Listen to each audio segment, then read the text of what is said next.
안녕하세요. 영치 유튜브입니다. 이 분묘기지권이라는 것은요, 다른 사람의 토지 내지 임야에 분묘, 즉 묘지를 설치한 자가 그 묘지를 소유하기 위해서 이 분묘의 기지 부분에 해당하는 다른 사람의 토지 내지 임야를 사용할 수 있는 권리를 말합니다. 이 분묘기지권에 대해서 전체적으로 자세하게 알고 싶으신 분들은 이 분묘기지권 제1부와 제2부를 참고하시길 바랍니다. 아무튼 이러한 분묘기지권이 성립하고 취득하는 경우는 다음 세 가지 경우가 있는데요. 승낙형 분묘기지권, 그 다음에 양도형 분묘기지권, 그 다음에 마지막으로 시효취득형 분묘기지권, 이 세 가지가 있습니다. 첫 번째 이 승낙형 분묘기지권 같은 경우는 이 토지 소유자의 승낙을 얻어서 그 토지에 분묘를 설치한 때에 분묘기지권을 취득하는 경우입니다. 양도형 분묘기지권은 이 자기 소유 토지에 분묘를 설치한 사람이 그 토지를 다른 사람에게 양도하면서 그 분묘를 이장하겠다는 특약을 하지 않는 경우에 취득하는 분묘기지권입니다. 마지막 세 번째, 이 시효취득형 분묘기지권은 다른 사람의 토지에 그의 승낙을 받지 않고, 이거 중요하죠. 그의 승낙을 받지 않고 이 분묘를 설치한 후에 20년간 평온공연하게 그 분묘의 기지를 점유함으로써 이 분묘기지권을 시효취득하는 형태입니다. 여기서 이제 평온공연하게 그 분묘의 기지를 점유했다는 것은 남의 땅에 분묘를 설치하고 20년 동안 그 땅 주인과 분쟁이 없이 공공연하게 그 분묘를 관리하면서 지내왔다는 것입니다. 그리고 이제 이렇게 그 분묘기지권을 취득하는 경우에 그 남의 땅을 어느 범위까지 사용할 수 있는가, 즉 이 분묘기지권이 미치는 범위는 이 묘의 봉분의 기저 부분인 그 분묘의 기지 자체뿐만 아니라 그 분묘의 설치 목적인 분묘의 수호 및 제사에 필요한 범위 내에서 이 분묘의 기지 주위의 빈 땅, 즉 공지를 포함한 지역에까지 미칩니다. 따라서 그 분묘를 소유하기 위해서 그 분묘가 설치된 땅뿐만 아니라 그 주위에 있는 그 분묘기지권이 미치는 범위의 토지까지 넓게 사용할 수 있다는 것입니다. 한편 이제 이 분묘기지권은 언제까지 주장할 수 있는가, 즉 분묘기지권의 존속 기간에 대해서 우리 대부분 판례는 이 당사자 사이에 다른 약정이 있는 등 특별한 사정이 있으면 그에 따르면 되고요. 그리고 이제 그런 사정이 없는 경우에는 이 권리자가 그 분묘의 수호와 제사를 계속하는 한 그 분묘가 존속하고 있는 동안은 이 분묘기지권은 존속하고 소멸하지 않는다고 합니다. 이러한 그 대법원 판례의 입장을 이 분묘 존속설이라고 합니다. 분묘가 존속하는 한 계속 그 분묘기지권은 존속한다는 뜻이죠. 따라서 이와는 반대로 이 권리자가 분묘의 수호와 제사를 계속하지 않고 방치하거나 아니면 그 분묘가 영구적으로 멸실해 버리게 되면은 그 분묘기지권은 당연히 소멸합니다. 또한 그 분묘기지권은 이미 설치된 그 분묘에 대한 권리인 것이죠. 그렇기 때문에 이 기존의 분묘기지권이 미치는 범위 내의 땅에다가 이제 새로운 분묘를 설치하는 경우에 예컨대 그 분묘를 이장한다든가 합장한다든가 또는 그 분묘 기지를 변경 확장하는 경우에 이 분묘 기지권은 원칙적으로 소멸하게 됩니다. 따라서 이 분묘 기지권이 소멸하게 되게 되면 그 땅 주인은 그 분묘와 시설물의 이장 내지 철거를 요구할 수 있게 되는데, 이때 그 남의 땅에 설치된 분묘를 철거해서 이장 내지 이전하는 것을 분묘굴이 이렇게 표현하고요. 땅 주인이 그 분묘의 철거 내지 이장을 요구하는 소송을 분묘구리 소송이라고 이렇게 표현합니다. 따라서 그 분묘기지권이 있던 분묘가 멸실되거나 이장, 합장, 변경, 확장 등에 대해서 이 대법원 판례에 따라서 순서대로 살펴보면 다음과 같습니다. 첫 번째, 이 분묘의 멸실에 관한 것입니다.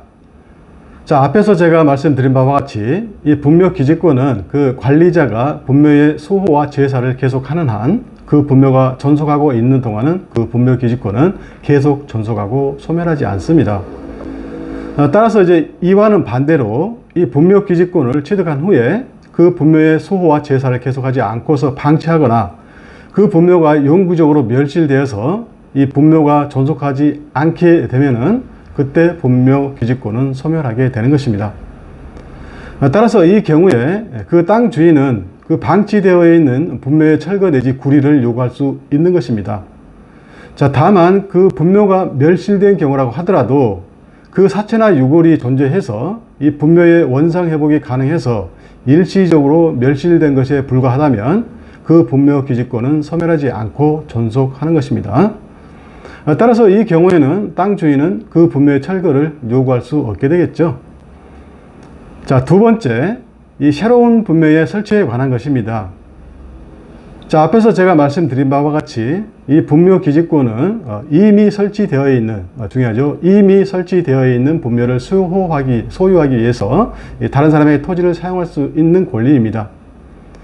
자, 따라서 그 분묘 기지권이 미치는 범위 내라고 할지라도 이 기존의 그 분묘 외에 새로운 분묘를 설치하는 것은 허용되지 않습니다. 이 새로운 분묘를 설치하는 것과 관련해서 이 분묘의 이장과 합장, 그리고 그 낙골묘 있죠. 요즘 낙골묘 많이 설치하는데 이 낙골묘 등이 이제 특히 문제가 되는 것입니다. 자, 이 분묘의 이장은 묘를 옮기는 것을 말하는 것이죠.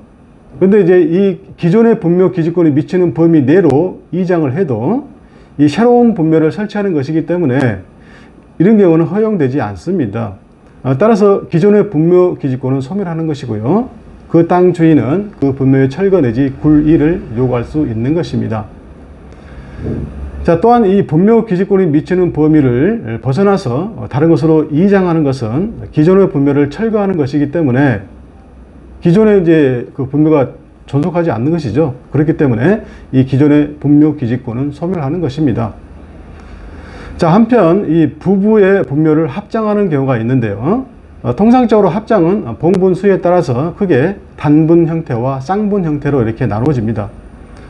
자, 부부 일방 중 일방이 먼저 사망해서 분묘가 설치되고 그 분묘 기지권이 미치는 범위 내에서 그 후에 사망한 다른 일방을 매장할 때에 그 기존의 봉분을 헐고서 봉분 한 개를 만들어서 부부를 합장하게 되면 이것을 단분 형태라고 하고요. 또 기존의 봉분 옆에 봉분 하나를 더 추가해서 합장을 하게 되면 이것은 이제 쌍분 형태가 되는 것입니다. 자, 단분 형태의 부부 합장은 이 새로운 분묘를 설치하는 것이기 때문에 허용되지 않고요. 따라서 그 분묘는 철거 내지 굴이되고 기존의 분묘 기지권도 소멸합니다. 자, 그리고 이제 쌍분 형태의 부부 합장은 기존의 분묘 옆에 새로 이렇게 봉분을 설치한 것이기 때문에 이 새로 설치한 분묘는 철거 내지 굴이되고 기존의 분묘 기지권은 소멸하지 않고 그대로 유지됩니다. 이 부분은 좀 조심하셔야 되겠죠. 소멸하지 않습니다. 이런 경우는 분묘 기지권이. 자, 그런데 이 종중 분묘 등 여러 개의 분묘가 집단적으로 설치되어 있는 경우에 이 분묘 기지권이 미치는 범위는 그 전체 분묘를 보존하고 묘 참배에 소요되는 범위를 참작해서 포괄적으로, 중요합니다, 포괄적으로 정하는 것이 우리 민족의 전통적인 관습법이라고 합니다. 자, 따라서 이 종중 분묘 등 이 분묘가 집단을 이루고 있는 경우에 그 일부의 분묘를 그 분묘 기지권의 범위 내에서 이장이나 합장을 하는 것은 가능하다고 합니다. 즉 허용된다고 합니다. 자, 한편 요즘 같은 경우는 이제 조상님의 묘를 관리하기가 좀 힘들고 또 미관상해 등의 문제, 기타 여러 가지 그 이유 때문에 이 가족 납골묘를 많이 설치하고 있는 것이죠. 자, 그런데 이 기존의 분묘 기지권이 미치는 범위 내에 있던 그 분묘를 개장해서 철거한 후에 그 유골을 수습해서 그 자리에 이제 납골묘를 설치할 때에 그 유골 외에 그 다른 임야에 흩어져 있던 조상님의 분묘도 개장해서 그 유골도 함께 안치시키고 또 더 나아가서 그 장래의 후손들의 유골도 추가로 안치될 것을 전제로 해서 그 납골묘를 이제 설치하게 되는데, 자, 그런 형태의 납골묘는 기존의 분묘 기지권이 있는 분묘들과는 그 구조가 좀 다르죠. 그리고 이제 종전의 그 유골 수를 훨씬 넘는 규모의 새로운 유골이 안치되거나 또 안치될 예정이어서 이 기존의 분묘들과는 전혀 다른 새로운 분묘 시설을 설치한 것이기 때문에, 자, 그런 형태의 가족묘 설치는 허용될 수 없고요. 따라서 기존의 분묘 기지권은 소멸한다는 것이 대법원 판례의 입장입니다. 자, 따라서 그 땅 주인은 그 가족묘의 철거를 요구할 수 있는 것입니다. 자, 세 번째, 이 분묘의 변경, 확장에 관한 것입니다. 자, 분묘 그 주위에 새로운 비석이라든가 망두석 등 성물을 설치하거나 또 분묘 앞부분 그 경사진 부분 있죠. 거기에 뭐 석축을 설치한다든가 또는 나무를 베어내고 기존의 분묘 기지권의 범위를 넓히는 경우에 자, 그것이 허용되는가 여부는 그 분묘를 수호 내지 보존하고 제사를 봉헌하는데 필수 불가결한 것인지를 구체적으로 따져서, 중요합니다. 구체적으로 따라서, 개별적으로 구체적으로 따진다는 얘기죠. 따져서 이렇게 판단해야 되는 것입니다. 자, 우리 대부분 판례는 이 분묘 기지권은 분묘를 수호하고 제사를 봉헌하는 목적을 달성하는 데 필요한 범위 내에서 이 타인의 토지를 사용할 수 있는 권리이기 때문에 자, 분묘의 앞부분은 이 경사가 별로 없고, 경사가 극경사가 아니고 경사가 별로 없고 비교적 평탄하기 때문에 자, 석축을 쌓지 않더라도 이 분묘를 보존하는 데 있어서 아무런 지장이 없는 것으로 보이기 때문에 자, 그 토지에 석축을 설치하는 것은 이 분묘를 수호하고 제사를 봉헌하는 목적을 달성하는 데 반드시 필요한 범위 내의 것이라고 단정할 수는 없다, 이렇게 판단하고 있습니다.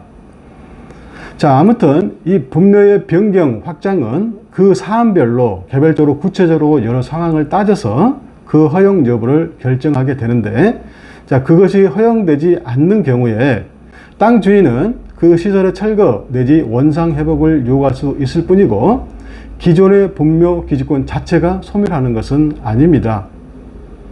자, 참고로 이 기존 분묘 기지권의 허용 범위 내에서의 그 시설의 설치를 그 분묘 수호 관리권이 있는 그 제사 주재자가 아닌 다른 후손이 설치한 경우에 이 제사 주재자가 그 철거를 청구하는 것은 변론으로 하고 이 토지 소유자가 그 철거 청구를 할 수 없다는 것이 우리 대법원 판례의 입장입니다. 이것을 조심하셔야 됩니다.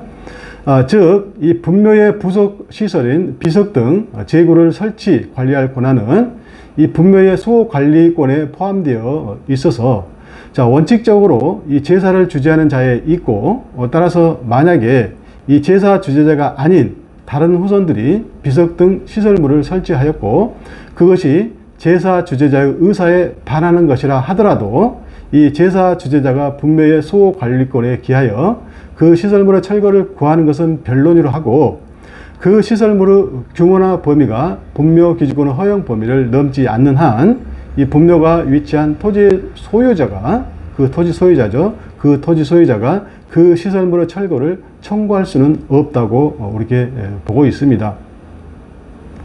자, 이상으로 설명을 마치고요. 이 분묘 기지권에 대해서 좀 더 자세하게 알고 싶으신 분들은 이 분묘 기지권 제1부와 제2부를 참고하시길 바랍니다. 지금까지 시청해 주셔서 감사합니다.